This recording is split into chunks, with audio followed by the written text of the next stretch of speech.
chapter 1, here is this young man. He's confronted with this issue. Is he going to defile himself with the portions of the king table? His faith will not allow him to. He purposes in his mind he's not going to do this. Daniel chapter 6, 70 years have passed. Same faith in Daniel, though, as we will see. All right. Let's talk about Persia for just a little bit, because we're trying to give a little bit of the background for these stories as well, to put them in their proper historical context. We began on Monday morning by looking at why Israel went into captivity. And of course, the reason was that they had continued to forsake the ways of God. And God had warned them, and the passage we used was in Deuteronomy, the 28th chapter. God had warned them over and over again about here's what's going to happen if you depart from me. Culminating in, when you read beginning in verse 63 of chapter 28 of Deuteronomy, it shall come about that as the Lord delighted over you to prosper you and multiply you, so the Lord will delight over you to make you perish and destroy you. And you will be torn from the land where you are entering to possess it. Here, this promised land that God has said, I'll give it to you and your inhabitants, or your descendants rather, to Abraham. I'll give it to you and your descendants forever. God is saying, when you depart from me, and they haven't even gone into the land yet, they're about to. When you depart from me, I am going to tear you out of this land. And so that had happened with the northern kingdom of Israel in about 720 by the Assyrians, and then beginning in 605 and culminating in 586 at the hands of the Babylonians, the kingdom of Judah in the south was taken captive. But a God who knows all, a God who sees how things will play out, can also say, here is what's going to happen later on. Deuteronomy, the 30th chapter now, and beginning in verse 1. So it shall be, when all these things have come upon you, the blessing and the curse which I have set before you, and you call them to mind in all nations where the Lord your God has banished you, and you return to the Lord your God and obey Him with all your heart and soul, according to all that I command you today, you and your sons, then the Lord your God will restore you from captivity, and have compassion on you, and will gather you again from all the peoples where the Lord your God has scattered you. God said, you'll be torn out of the land when you depart from me. But when you remember me, I'll restore you again. Of course, that would occur under the reign of the Persians. But it's not just when we come to the book of Daniel that we read that the Persians were going to be the ones who allowed God's people to return. Who remembers what other Old Testament prophet, even a couple of hundred years before the fact, had predicted this event? Anybody? Isaiah.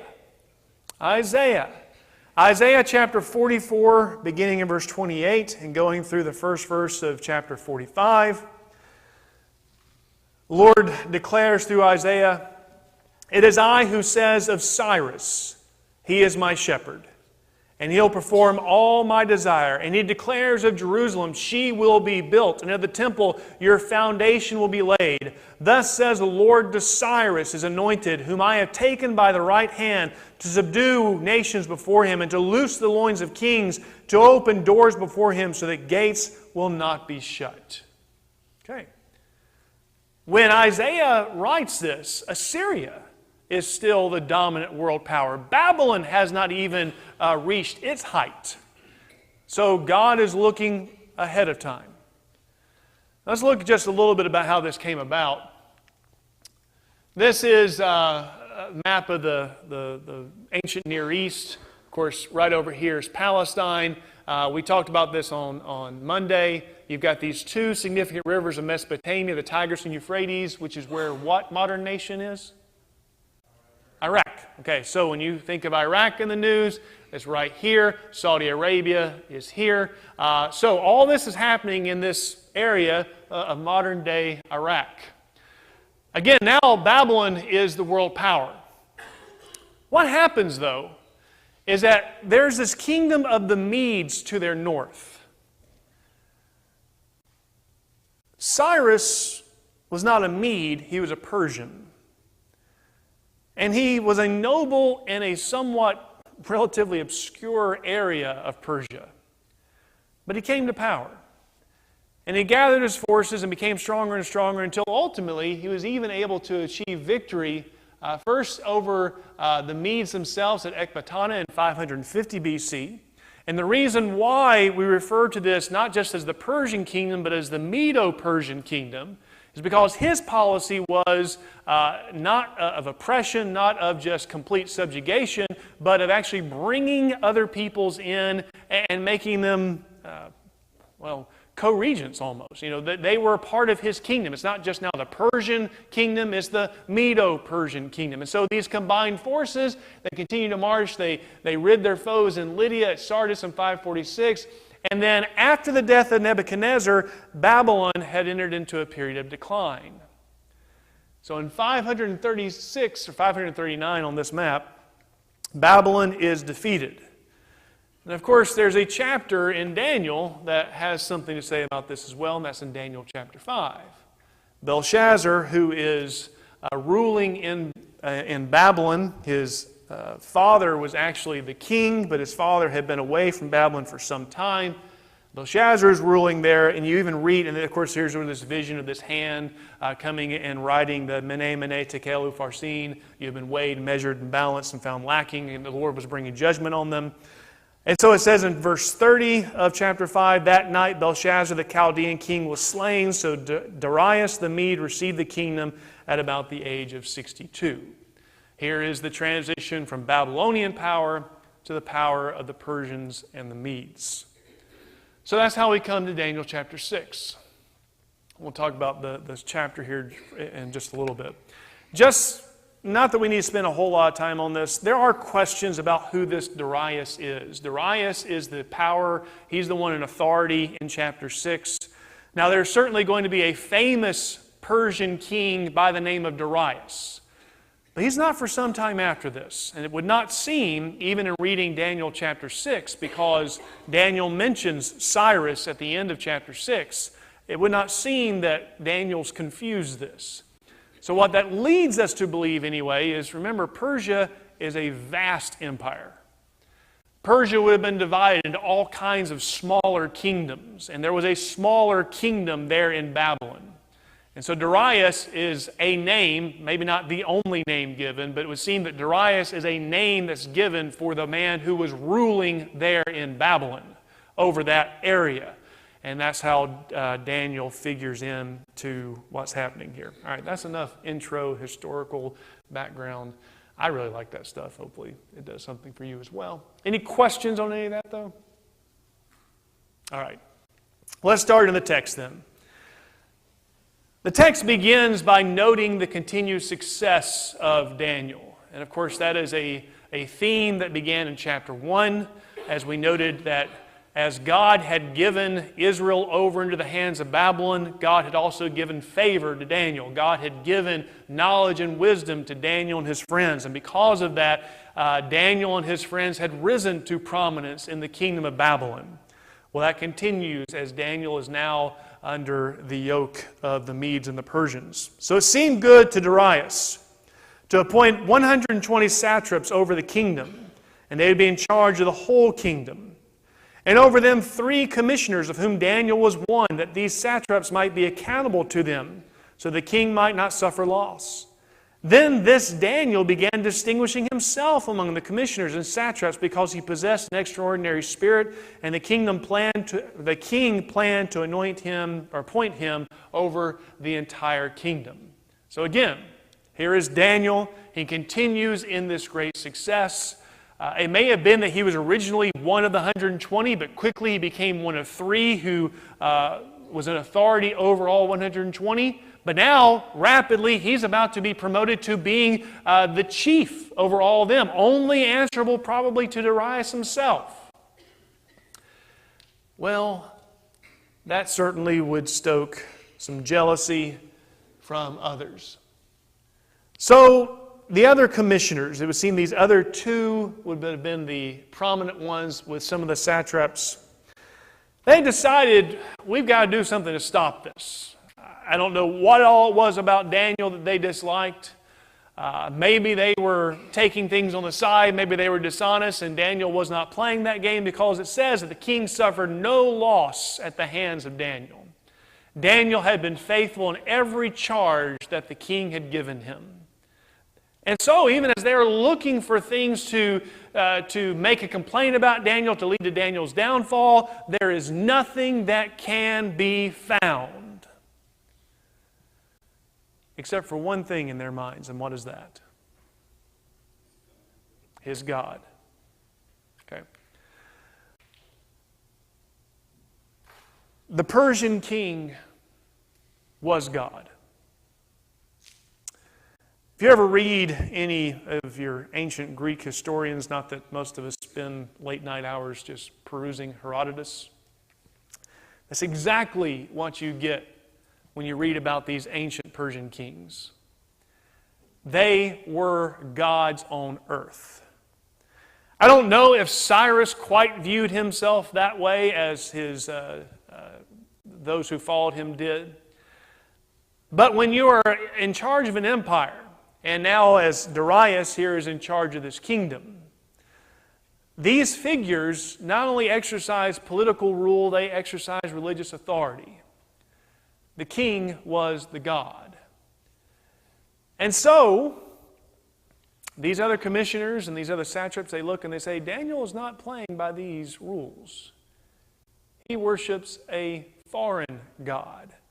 And remember, those who were on Monday, what was the whole point of when Nebuchadnezzar had victory in Jerusalem and he brings back to Babylon the articles from the temple? Where does he place those articles?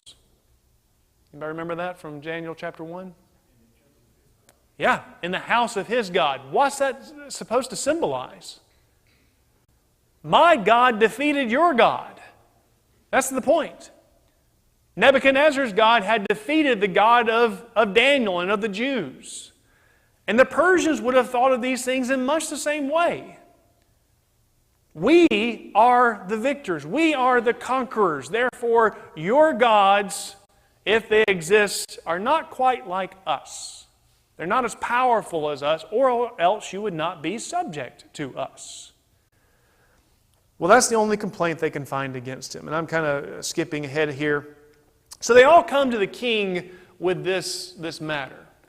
Now they don't say that, hey, we found something on Daniel we want you to take care of. Rather, they appeal to his ego. Say, here, oh great king, we propose that for a period of 30 days, no one worship or bow down to any other god or pray to any other god except for you. And again, for someone who's in a position not just of political authority, but also religious authority, would have played well to the ears of Darius. Yeah, that sounds like a great idea. This would probably even unify the kingdom some, bring us all under this common religion. So sure, we'll make the decree. And there's something that's mentioned here several times. It's mentioned so many times now I can't find. So for instance in verse 8. Now, O king, establish the injunction and sign the document so that it may not be changed according to the law of the Medes and Persians, which may not be revoked. That's going to play a large role in this story. The same thing you'll find in the book of Esther. When the king there gives a decree about the destruction of the Jews, well, he cannot just revoke that decree. He has to issue another decree. And this is something that's also found in secular records. So it's something that actually validates the testimony of Daniel and of Esther. That when the Persian king made a decree, it was law and it could not be revoked. I don't know why that is. I haven't read a great explanation of why that is. Perhaps it had to do with that religious authority again. If this is the mouth of God saying something, then God's not going to change His mind. I don't know for sure. Steve, did you have anything on that one? Okay, well, I saw you moving your lips, man. Steve had the answer for me. All right. So, this decree goes into effect. Now, you know the story from here. Daniel hears this. I think I'm probably behind. Daniel hears this, and what does he do? just keeps praying. 3 times a day. Goes to where he's always prayed, same in the same direction. That idea, by the way, of him praying towards Jerusalem, don't think that was given as a blanket statement of here's how the Jews had to pray. You had to pray facing to Jerusalem. But you remember when King Solomon established a temple, he would say things like, and when your people remember your place and they look to this place, hear them. And so that's probably the reason why Daniel would even face Jerusalem and pray towards it. Daniel keeps on praying. And his fellow commissioners, they knew he would do it. They met at an appointed time, at an appointed place. They say, we meet here at this time in this place. We will catch Daniel in the act. And they caught Daniel in the act. So they come back to the king.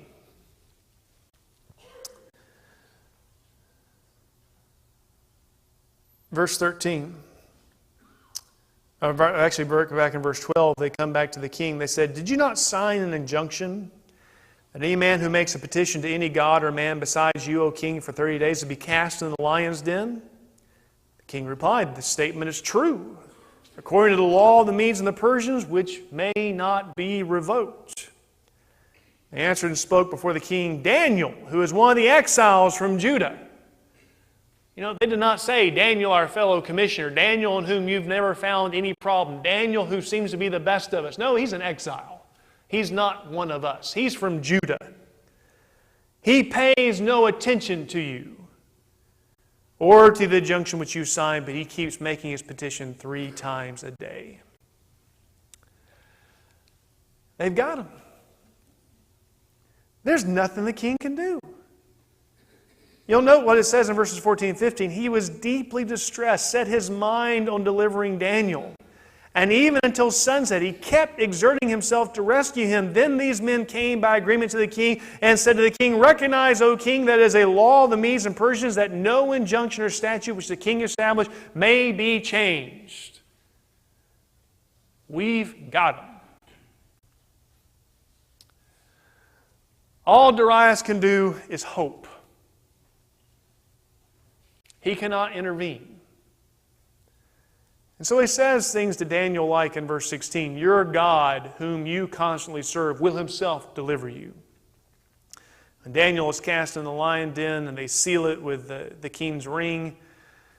You'll note an interesting thing. The king went off to his palace and spent the night, verse 18, fasting with no entertainment was brought before him, and his sleep fled from him. It's possible Daniel had a better night's rest that night than King Darius did. He can't do anything. He knows Daniel's not guilty of anything, but he's worshipped his God. He's violated this law that he made. Now, this is one of those ideas in Hebrew, in Old Testament scriptures that I don't fully understand, but one of those chiasms, I think they call it. Again, I'm not educated in these things. But it's one of those interesting things when you see a story progress and then you see the other part come right back. And that's what you see here in Daniel chapter 6. Darius was hoping for deliverance.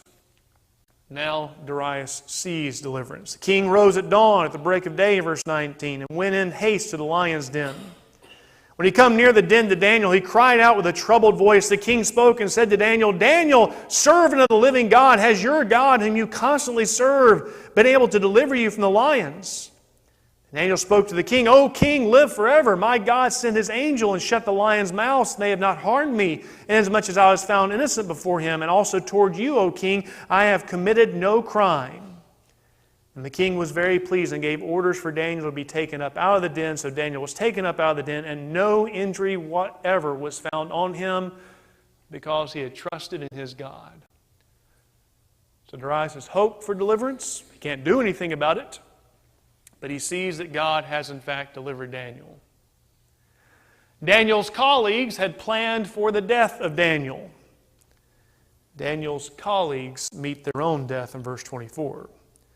The king then gave orders, and they brought those men who had maliciously accused Daniel, and they cast them, their children, and their wives into the lion's den. They had not reached the bottom of the den before the lions overpowered them and crushed all their bones. Darius had already signed a law which could not be revoked. Now Darius signs a decree. Verses 25 and following, the king wrote to all the peoples, nations, and men of every language who were living in all the land, "May your peace abound. I make a decree that in all the dominion of my kingdom men are to fear and tremble before the God of Daniel. For he is a living God and enduring forever, and his kingdom is one which will not be destroyed, and his dominion will be forever. He delivers and rescues and performs signs and wonders in heaven and on earth, who has also delivered Daniel from the power of the lions." Again, this king cannot revoke his decree, but he in effect issues a new decree. Now you will worship the God of Daniel. And we end right as we began. Daniel, who had been so successful, had risen in the favor of the king. Daniel continues in this. So this Daniel enjoyed success in the reign of Darius and in the reign of Cyrus the Persian. And I take that verse, by the way, to indicate a co-regency. Cyrus is king over all, and I believe that Darius would have been king over Babylon, if that makes sense. All right, that's the chapter. That's the story. Any questions or comments about anything in the chapter? We'll go on to make some points here in just a minute. All right.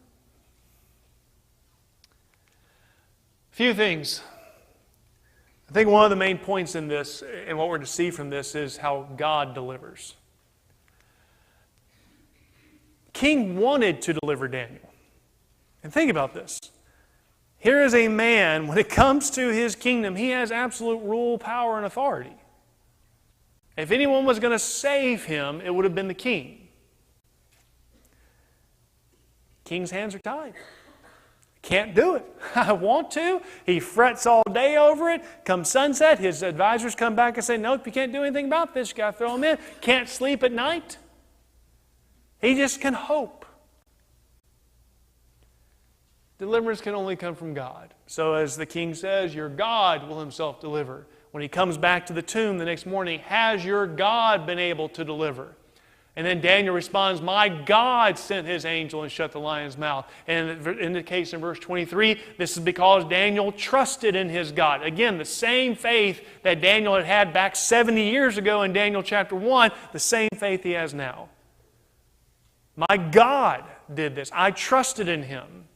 And so even in the decree of the king, he delivers, rescues, performs signs and wonders. There's a valuable lesson there for us today. Do not hope for your deliverance in anything else. Your deliverance is not dependent on the financial well-being of the markets. Your deliverance is not dependent on who is in control of the government. Your deliverance is not dependent on what is going on in the nations of the world. Your deliverance will only come from God. My deliverance will only come from God. Man can't do it. Darius, the most powerful man in his kingdom, could not do it. God can. All right. Another point, then I want to get to something to spend a little bit of time on. There's an interesting also juxtaposition of what happens when people see devotion in our lives. I don't necessarily think of Daniel as just being, just out in people's faces with, "Hey, I serve Jehovah God. Are you serving Jehovah God? You all serve Jehovah God. Let me tell you what." He might have done that. He might have. But I do know Daniel was doing this. Daniel did not shy away from letting people know what he was doing. It was evident to all. The king knew it. The commissioners knew it. The satraps knew it. They didn't have to go and look for things they could accuse Daniel of. When they were thinking about this, there's only one thing that came to their mind. Daniel serves this God we don't serve. And he's praying to him 3 times a day. We know he's doing this. We know where he's doing this. It's plain to see. Now what that means is, if our devotion is seen, it's going to be the source of derision and or persecution. Much of the world just doesn't want it. And that's what got Daniel in trouble, if you want to call it trouble. They hated him for it. I've mentioned this before. It's hard to believe, and again, I don't think of myself as being old, but it's a new ball game for kids in their teens. It's a brand new ball game from when I was a teen. Just social norms that we thought were pillars in society, they're not there anymore. And to be contrary to those social norms, because I believe in a God of the Bible, that is going to bring upon them so much more derision than I ever faced. I mean, I think of one time, and it wasn't even derision. I was talking to a friend about why I didn't go to prom, and he said, you ought to watch the movie Footloose. I'm like, well, okay. Like, I don't really think that counts as persecution. That was just kind of lame. But that's not what they're going to have now. Oh, you think homosexuality is wrong? You're a bigot. You hate people.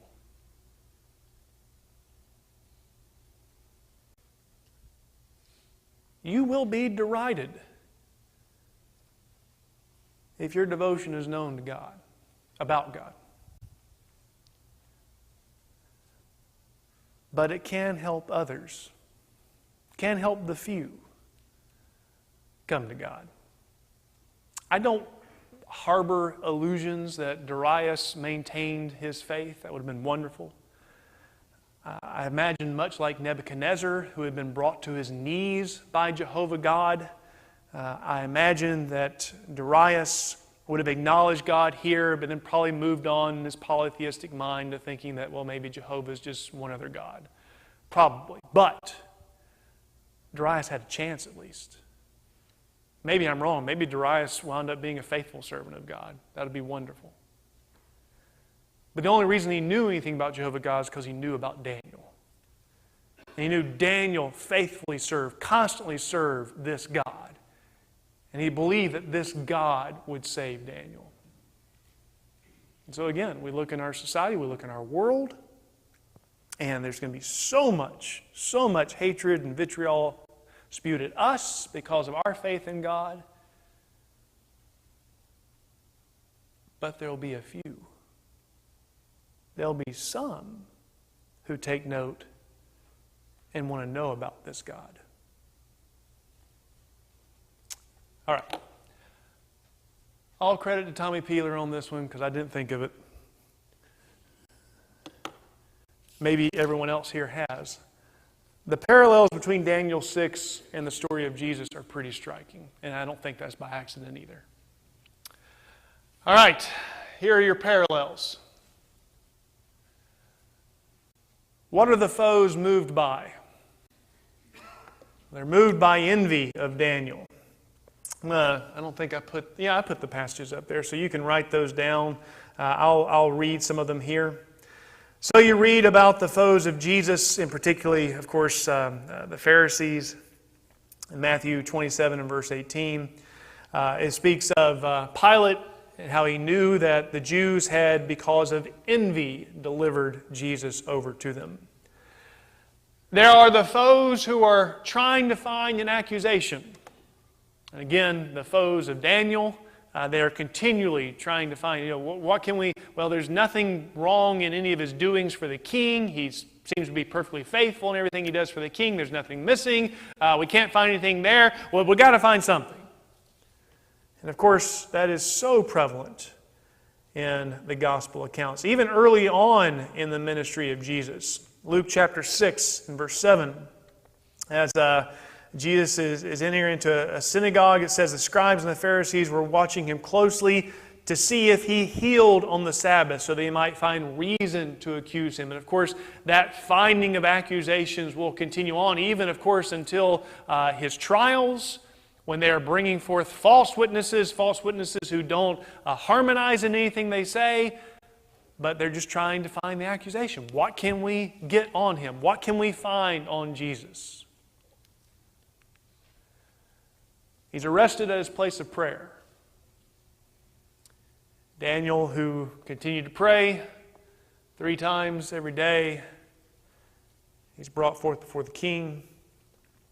Of course, where was Jesus crucified? Where was Jesus arrested? Garden of Gethsemane. What had Jesus been doing in that same garden? Praying all night long. Bearing his heart out to his God. Of course, brought by his foes to the ruler and is accused before them.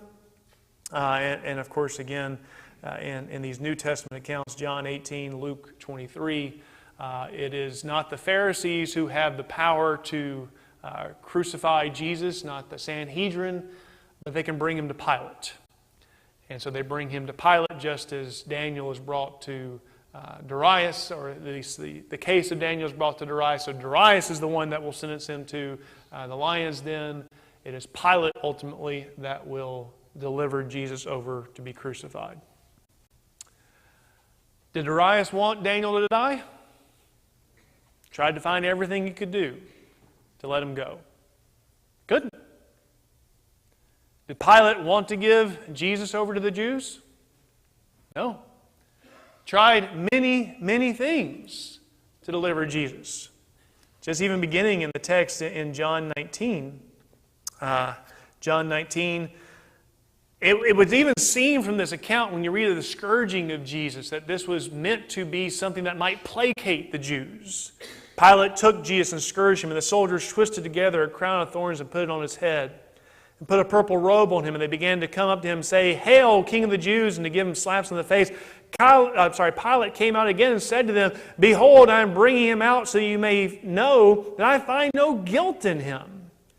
Jesus then came out wearing the crown of thorns and the purple robe. Pilate said to them, "Behold the man." So when the chief priests and the officers saw him, they cried out, saying, "Crucify, crucify." Pilate said to them, "Take him yourself and crucify him, for I find no guilt in him." Again, Jesus had just undergone this extreme torture, torment, scourged. Pilate's trying to get him off the hook. Darius stays up all night. Can't figure out anything to deliver Daniel.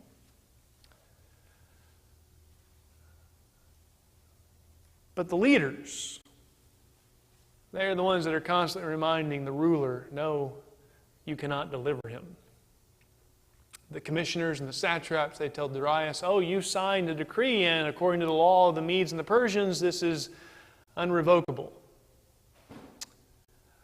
What's the ultimate nail in the coffin?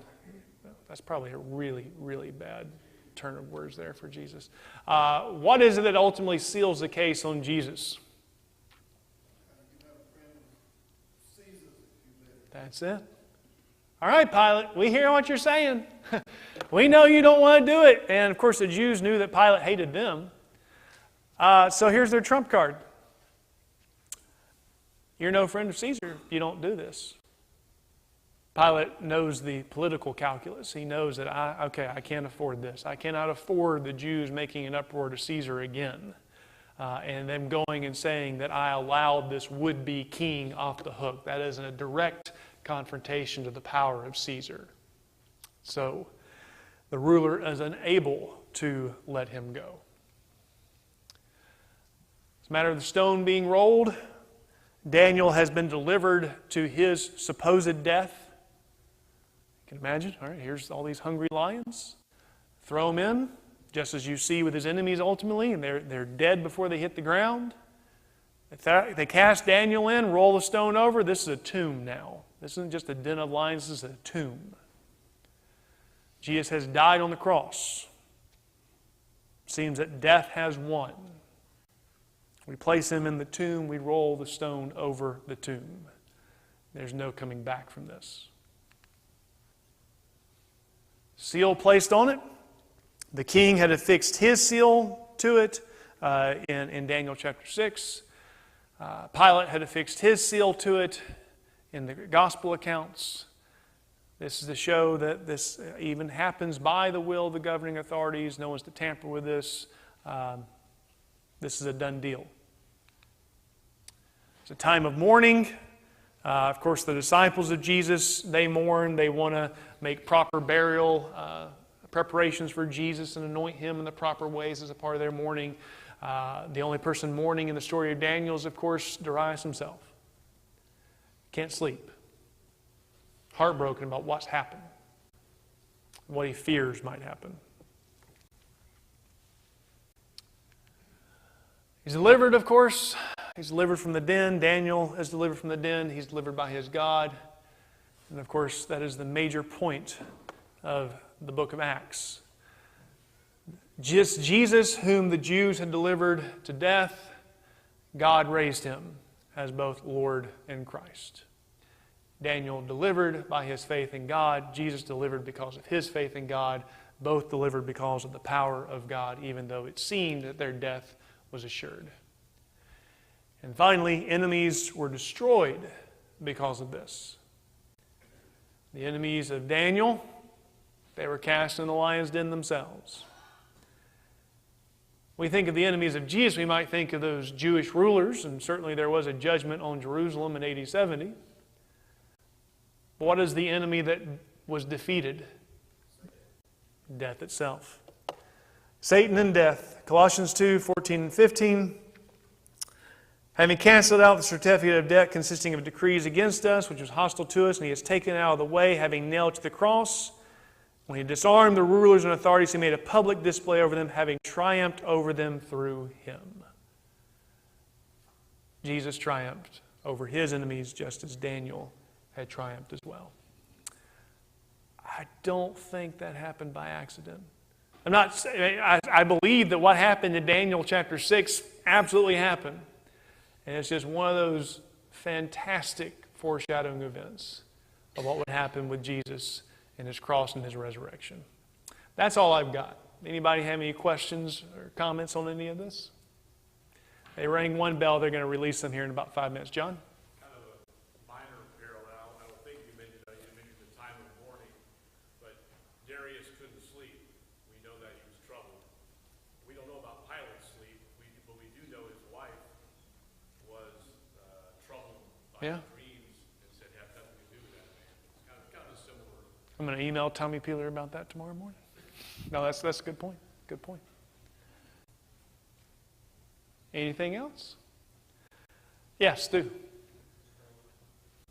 sure if you covered this or not. Scripture doesn't make any of these comparisons with more cultures, but it is very useful to make it easier to remember. Sure. Because a lot of times when we study, most of us kind of grew up studying the New Testament and didn't learn as much as the Old Testament. So Yeah. if you make a comparison like this, it makes it so much easier to be able to relate to Daniel, and a lot of folks can do that same thing.